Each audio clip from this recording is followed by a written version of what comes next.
솔직히 말해서 처음엔 믿을 수 없었다. 길거리에서 마주치는 사람들, 쇼핑몰의 디스플레이, 심지어 카페에 앉아있는 사람들까지 어디서 많이 본 스타일이었다. 익숙한 핏, 심플하지만 세련된 디자인, 그리고 어딘가 한국 감성이 묻어나는 느낌. 그러던 어느 날 친구와 함께 자카르타의 유명 쇼핑몰인 스나얀 시티에 갔다가 결정적인 순간을 맞이했다. 이 브랜드 봐봐. 완전 너 스타일 아니야?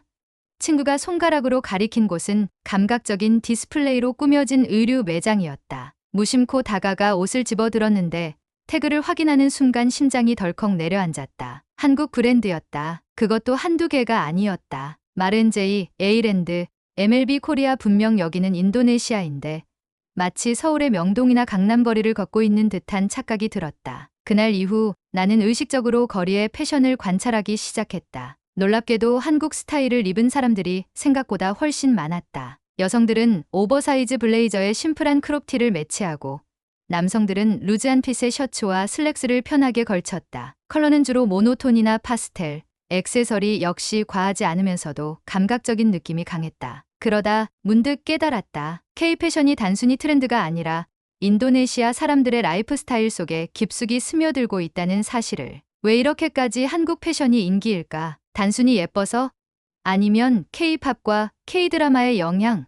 궁금증이 점점 커져갔다. 그러던 어느 날 나는 인도네시아의 한 패션 커뮤니티에서 흥미로운 글을 발견했다. 나는 왜 한국 스타일만 입게 되었을까? 라는 제목이었다. 수백 개의 댓글이 달린 그 게시글에서 사람들은 입을 모아 말했다. 한국 옷은 심플하면서도 고급스럽다. 데일리룩으로 입기 좋다. 무엇보다도 스타들이 입는 걸 보고 나도 따라 입고 싶어졌다. 확실히 한국 스타들의 영향력은 어마어마했다. 특히 블랙핑크의 영향은 절대적이었다. 제니가 입은 크롭 재킷, 로제가 착용한 백, 리사가 선보인 선글라스, 그녀들이 SNS에 올린 한 장의 사진이 트렌드를 바꿨다. 한 번은 인도네시아의 한 유명 패션 인플루언서가 블랙핑크 스타일을 완벽하게 재현한 게시물을 올린 적이 있었다. 불과 몇 시간 만에 수천 개의 좋아요가 달렸고 댓글에는 이 코디 어디서 샀어요? 라는 질문이 쏟아졌다. 하지만 단순히 K-팝 때문만은 아니었다. 인도네시아에서 K-패션이 사랑받는 데에는 더 깊은 이유가 있었다. 나는 직접 그 답을 찾기 위해 움직이기로 했다. 스스로 K-패션을 경험해보고 그 매력을 몸소 느껴보기로 결심했다. 구독, 좋아요, 좋아. 댓글, 이거 알림 설정 아니 따따 부탁해요. 뿌띠까지. 나는 궁금증을 참지 못하고 직접 거리로 나섰다. 단순한 유행이 아닌 이 정도면 거의 문화현상에 가까운 이 흐름의 본질이 무엇인지 알고 싶었다. 그래서 평소 K-패션을 즐겨 입는 친구들에게 물어봤다. 그들은 하나같이 한국 옷은 스타일이 깔끔하면서도 개성 있어. 뭔가 세련되는데 부담스럽지 않달까? 라고 말했다. 사실 인도네시아는 날씨가 덥고 습하기 때문에 옷차림이 비교적 가벼운 편이다. 반팔 티셔츠와 반바지, 샌들이 기본적인 데일리룩이었다. 하지만 최근 몇 년 새거리의 패션이 확연히 달라졌다. 한국 스타일을 따라하면서도 현지 기후에 맞춰 겨냥된 새로운 조합들이 눈에 띄었다. 예를 들어 오버사이즈 셔츠를 아우터처럼 걸치거나 한국식 미니멀 룩을 연출하면서도 통기성이 좋은 원단을 활용하는 시기였다. 쇼핑몰뿐만이 아니었다. 길거리 마켓이나 온라인 쇼핑몰에서도 코리안 스타일이라는 태그가 붙은 상품들이 넘쳐났다. 전자상거래 플랫폼에서 코리안 아웃웨어를 검색하면 수천 개의 결과가 쏟아졌고 대부분의 제품이 불티나게 팔리고 있었다. 특히 인도네시아의 1020대 젊은 층은 K-패션을 단순한 옷이 아니라 스타일을 완성하는 문화적 요소로 받아들이고 있었다. 그런데 한 가지 더 흥미로운 점이 있었다. K-패션이 단순히 여성들만의 전유물이 아니라는 점이다. 남성들 사이에서도 한국 스타일이 유행처럼 번지고 있었다. 헐렁한 핏의 슬랙스, 루즈한 가디건, 심플한 로고가 새겨진 스니커즈. 이 모든 게 한국 남자 아이돌들이 입는 스타일과 닮아 있었다. 길거리 인터뷰에서 한 20대 남성은 이렇게 말했다. 한국 스타일은 너무 과하지 않으면서도 멋스러워요. 그리고 현실적으로 따라하기 쉬워요. 아이돌들이 입은 걸 그대로 재현하기도 쉽고 기본적인 아이템만 조합해도 세련된 느낌이 나거든요. 결국 K-패션이 인도네시아에서 성공한 이유는 단순히 한류 열풍 때문이 아니라 실용성과 스타일을 모두 만족시킨다는 점 때문이었다. 게다가 한국 패션 브랜드들은 감각적인 디자인을 유지하면서도 가격대가 상대적으로 합리적이었다. 그러니 인도네시아 소비자들에게 매력적으로 보일 수밖에 없었다. 이제 나는 본격적으로 K-패션이 인도네시아에서 어떻게 자리 잡았는지, 그리고 이 흐름이 앞으로 어떻게 발전할 것인지 더 깊이 파고들기로 했다. 그렇게 해서 마침내 나는 K-패션의 진짜 핵심을 발견하게 되었다. 나는 더 깊이 알아보기 위해 K-패션을 좋아하는 사람들을 직접 만나보기로 했다. 자카르타 시내에서 패션 트렌드를 선도하는 젊은 층이 많이 모인다는 한 카페를 찾았다. 그곳에는 한국 감성이 가득한 옷을 입은 사람들이 많았다. 오버사이즈 재킷을 걸친 여성, 루즈한 니트와 슬랙스로 깔끔한 스타일을 연출한 남성, 그리고 발끝까지 신경 쓴 듯한 미니멀한 코디를 한 사람들이 눈에 띄었다. 나는 먼저 테라스에서 친구들과 대화 중인 젊은 여성을 인터뷰했다. 그녀의 이름은 나디아였고 한국 패션을 좋아하게 된 계기가 흥미로웠다. 처음에는 그냥 드라마를 보면서 자연스럽게 관심이 생겼어요. 특히 사랑의 불시착, 이태원 클라스 같은 드라마에서 배우들이 입은 스타일이 너무 세련되어 보이더라고요. 그런데 막상 찾아보니까 생각보다 어렵지 않게 따라할 수 있는 스타일이었어요. 그녀가 말하는 동안 나는 그녀의 코디를 자세히 살펴봤다. 심플한 화이트 티셔츠에 베이지 컬러의 와이드 팬츠, 그리고 골드 포인트가 들어간 작은 숄더백. 과하지 않지만 세련된 느낌이 강했다. 그녀는 이어서 말했다. 무엇보다도 한국 패션은 너무 꾸민 듯한 느낌이 아니라 자연스럽게 멋을 낼 수 있다는 점이 좋아요. 인도네시아에서는 보통 화려한 패턴이나 타이트한 옷이 많았는데 한국 스타일은 오히려 심플하면서도 세련됐어요. 그래서인지 저뿐만 아니라 제 친구들도 하나둘씩 K-패션을 입기 시작했어요. 그녀의 이야기를 듣고 나니 K-패션이 단순한 유행이 아니라는 생각이 들었다. 사람들은 단순히 K-팝 아이돌이 입었기 때문에 따라하는 것이 아니라 한국 스타일이 가진 자연스러운 세련미의 매력을 느끼고 있었다. 나는 그 다음으로 20대 남성 패션 마니아인 리안을 만나봤다. 그는 한국 남성 아이돌들의 스타일에서 영감을 많이 받는다고 했다. 솔직히 말해서 처음에는 BTS 때문이었어요. 특히 비가 공항에서 입은 스타일이나 RM의 캐주얼한 코디를 보고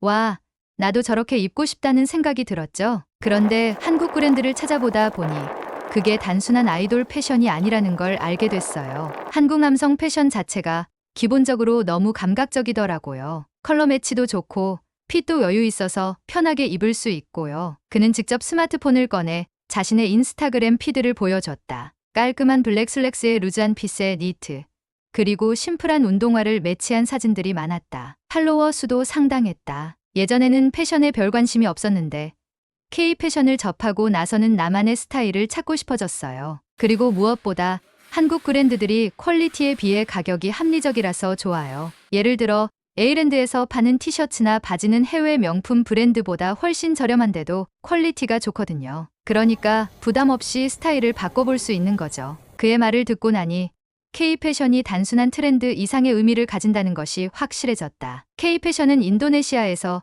패션 입문자들이 쉽게 접근할 수 있는 스타일이자 기존 패션 트렌드와는 다른 신선한 대안이 되고 있었다. 그렇다면 K-패션이 이렇게까지 성공한 데는 또 어떤 이유가 있을까? 나는 몇 가지 중요한 요인들을 정리해봤다. 첫 번째, K-패션은 실용적이다. 인도네시아는 덥고 습한 나라다. 그렇기 때문에 패션도 기능성과 스타일을 동시에 갖춰야 한다. 한국 브랜드들은 가벼운 원단과 통기성이 좋은 소재를 사용해 실용성을 높이면서도 스타일은 그대로 유지했다. 예를 들어 린넨 셔츠나 와이드 팬츠 같은 아이템은 한국에서도 인기지만 인도네시아에서도 기후에 딱 맞아 많은 사람들이 찾고 있었다. 두 번째, 스타들의 영향력. BTS, 블랙핑크, 세븐틴 같은 K-팝 그룹이 세계적으로 인기를 끌면서 그들이 입는 옷 하나하나가 유행이 되었다. 인도네시아 팬들은 그들을 단순한 스타가 아니라 하나의 문화 아이콘으로 여겼고 자연스럽게 패션까지 따라하게 됐다. 세 번째, 소셜미디어의 강력한 파급력. 인스타그램과 틱톡에서는 K-패션을 소개하는 콘텐츠가 넘쳐났다. 드라마 패션 같은 계정에서는 드라마 속 배우들이 입은 옷을 분석하며 브랜드 정보까지 공유했다. 팬들은 나도 저거 입고 싶어 라는 생각이 들면서 쉽게 소비로 이어졌다. 네 번째, 한국 브랜드의 적극적인 시장 공략. 몇 년 전까지만 해도 인도네시아에서 한국 브랜드를 찾는 것이 쉽지 않았다. 하지만 지금은 상황이 달라졌다. 에이랜드, 마르엔제이, 젠틀몬스터 같은 한국 브랜드들이 직접 인도네시아 시장에 진출하면서 소비자들이 쉽게 제품을 접할 수 있게 된 것이다. 실제로 인도네시아 대형 쇼핑몰에서는 K-패션 매장들이 점점 늘어나고 있었다. 나는 이 모든 요소가 결합하면서 K-패션이 단순한 유행을 넘어 하나의 문화가 되었다는 사실을 깨달았다. 그런데 이쯤에서 한 가지 의문이 들었다. K-패션이 이렇게까지 사랑받고 있지만 혹시 단점은 없을까? 혹은 현지에서 생긴 오해나 문제점은 없을까? 이 의문을 확인하기 위해 나는 직접 한국 브랜드의 매장을 방문하고 K-패션에 대한 다양한 의견을 더 들어보기로 했다. 그리고 그 과정에서 예상치 못한 이야기를 듣게 된다. 나는 K-패션을 좋아하는 사람들의 이야기를 듣고 직접 매장을 방문하면서 점점 더 깊이 빠져들었다. 그런데 한 가지 궁금증이 생겼다. 이렇게 많은 사람들이 K-패션을 좋아하는데 혹시 부정적인 경험을 한 사람은 없을까? 혹은 예상치 못한 문제점은 없을까? 이 의문을 풀기 위해 나는 한 쇼핑몰에서 한국 브랜드 매장을 둘러보던 중 매장 직원인 티아를 만났다.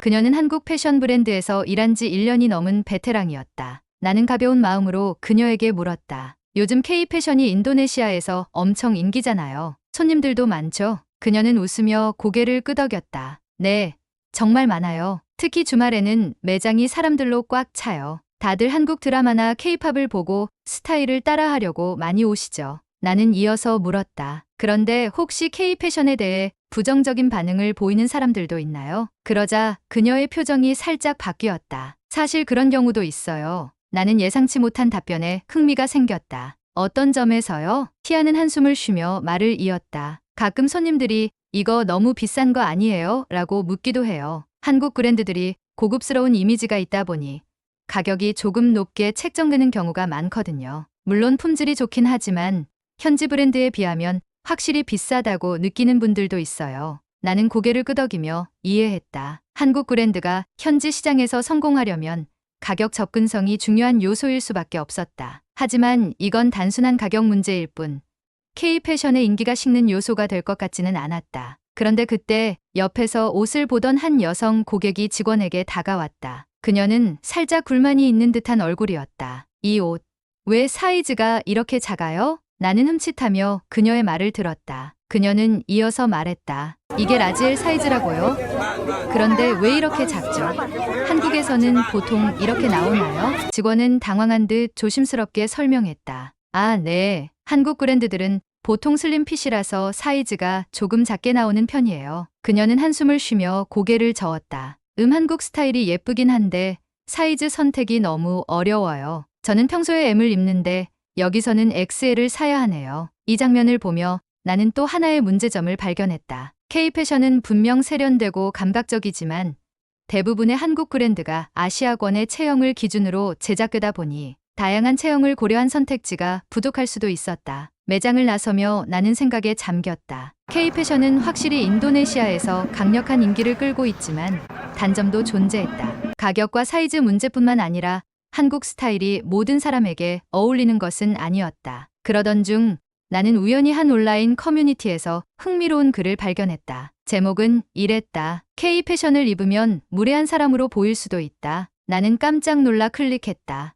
내용을 읽어보니 어떤 네티즌이 자신의 경험을 공유한 글이었다. 그는 K-패션을 좋아해서 항상 트렌디한 한국식 스타일을 고수했는데 어느 날 직장에서 상사가 너무 튀는 옷을 입지 말라는 조언을 했다는 것이었다. 그가 올린 사진을 보니 오버사이즈 블레이저에 와이드 팬츠, 독특한 디자인의 스니커즈를 매치한 한국식 스트리트 패션이었다. 그는 덧붙였다. 나는 그저 한국 패션을 좋아해서 입었을 뿐인데 일부 사람들은 지나치게 멋부린다고 생각하는 것 같아요. 인도네시아에서는 아직도 단정한 옷차림을 선호하는 분위기가 있어서 그런 걸까요? 나는 순간 소름이 돋았다. K-패션이 인도네시아에서 유행하는 것은 맞지만 모든 사람들이 이를 긍정적으로 받아들이는 것은 아닐 수도 있었다. 특히 공식적인 자리에서는 여전히 전통적인 패션 스타일이 요구될 수도 있었다. 그렇다면 K-패션이 앞으로도 인도네시아에서 지속적으로 사랑받기 위해서는 어떻게 해야 할까? 나는 점점 더 깊이 고민하게 되었다. 그리고 마침내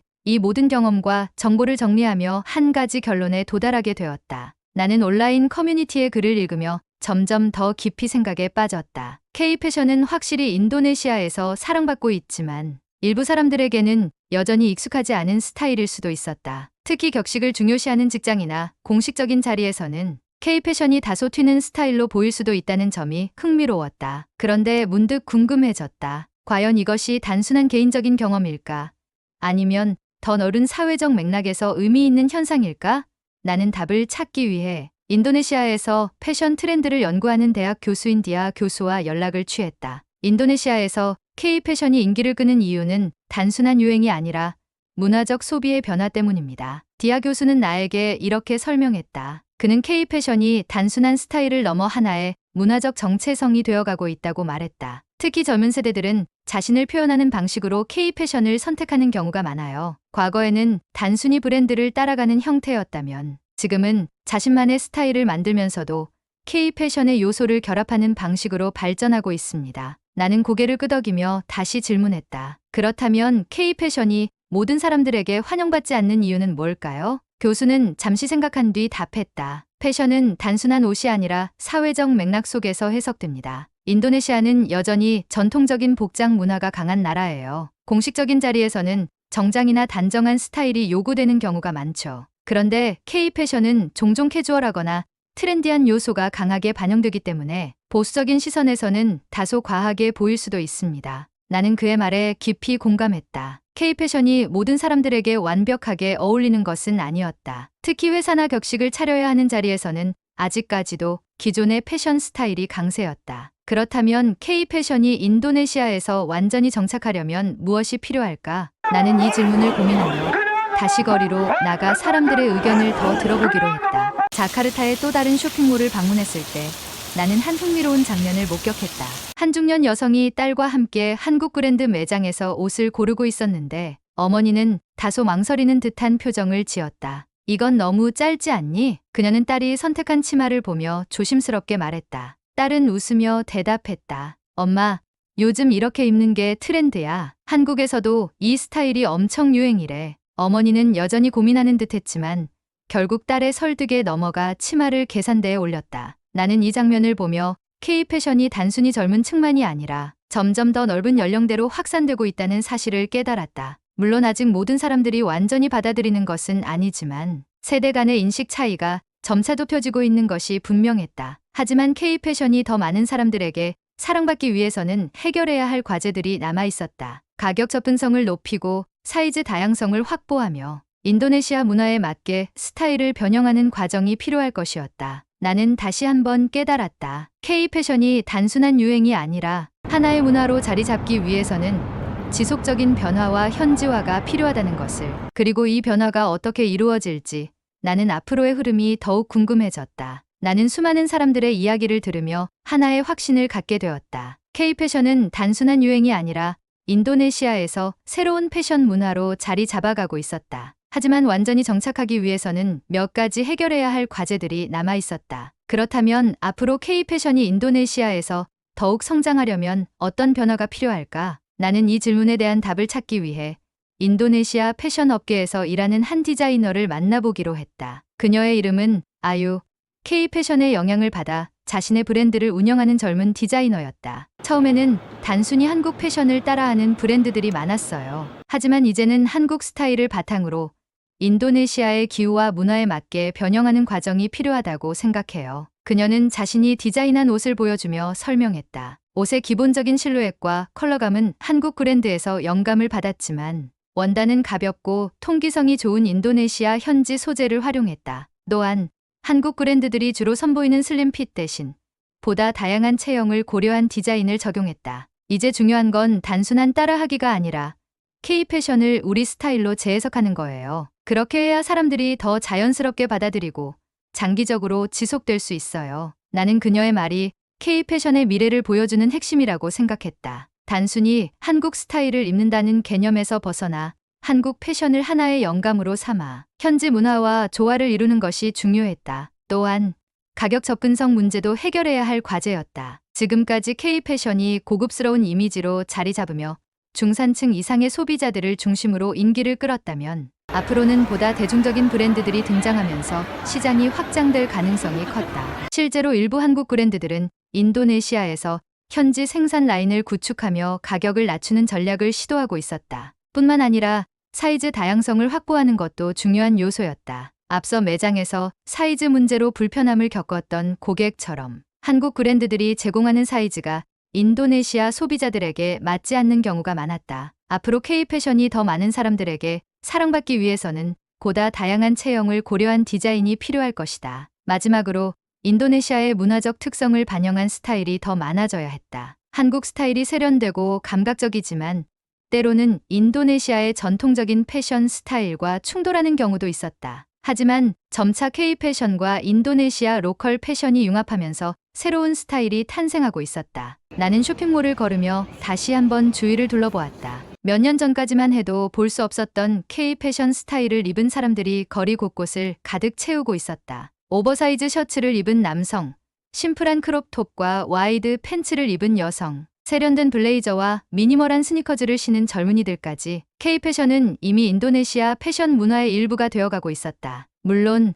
앞으로도 해결해야 할 문제들은 남아있다. 하지만 확실한 것은 K-패션이 단순한 유행을 넘어 하나의 라이프 스타일로 자리 잡고 있다는 점이었다. 패션은 단순히 옷을 입는 것이 아니라 자기 자신을 표현하는 방식이다. 인도네시아 사람들은 이제 K-패션을 통해 자신만의 스타일을 찾고 개성을 드러내며 글로벌한 트렌드를 즐기고 있었다. 나는 미소를 지으며 생각했다. K-패션의 열풍은 당분간 가라앉지 않을 것이다. 오히려 더 많은 사람들이 이를 받아들이고 자신만의 방식으로 변형하며 새로운 흐름을 만들어 갈 것이다. 이것이 바로 K-패션이 인도네시아에서 계속해서 사랑받을 수밖에 없는 이유였다. K-패션의 미래는 이제 시작이다.